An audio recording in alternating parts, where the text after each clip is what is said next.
সই দিবি না।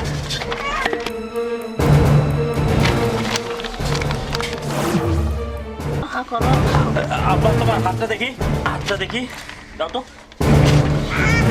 হাতটা দাও। আরে কিছু না, একটা টিপসই লাগবে।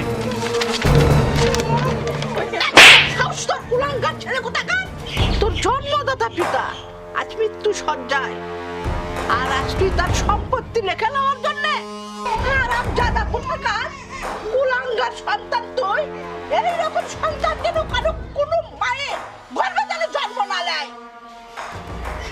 প্রয়োজন হলে পরে এই সম্পত্তি আমি কোনো ভিখারিকে রেখে দিয়ে যাবো, তাও তোকে দেব না। স্যার কি দেখতেছো? ধরো। কে ধরবি? ধরো। ধরবি? হ্যাঁ? দেখি মা। ছাড় ভাই। ছাড়। ছাড় বলছি।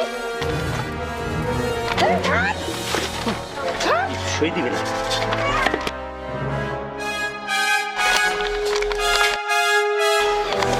পাইছো? হ্যাঁ। তুই তো ঠিক করলি না বাবা। চলো এই মার অভিশাপ তোকে দিলাম, তুই কিচ্ছু করতে পারবি না বাবা। তুই অভিশাপ?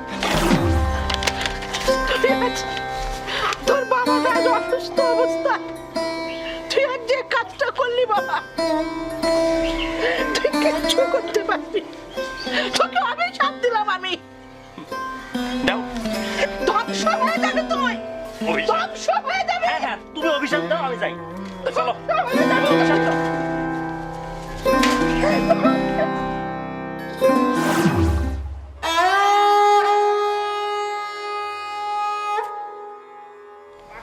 ও আচ্ছা, তাহলে আজ আপনার ওই ছেলে কই? বাবারে, এই সেই ছেলে আমার, এই সেই সন্তান। ও আচ্ছা, ওর কি করে এই অবস্থা হলো? সেই সম্পত্তি সব বিক্রি করে এক রাতে নিয়ে ওর বউ চলে গেছে অন্য ছেলের সঙ্গে। তারপরেও চাচি এরকম কুলাঙ্গার সন্তানের সাথে আপনি? বাবারে, কুলাঙ্গার হলো তো সে আমার সন্তান, আমি তোর মা বাবা।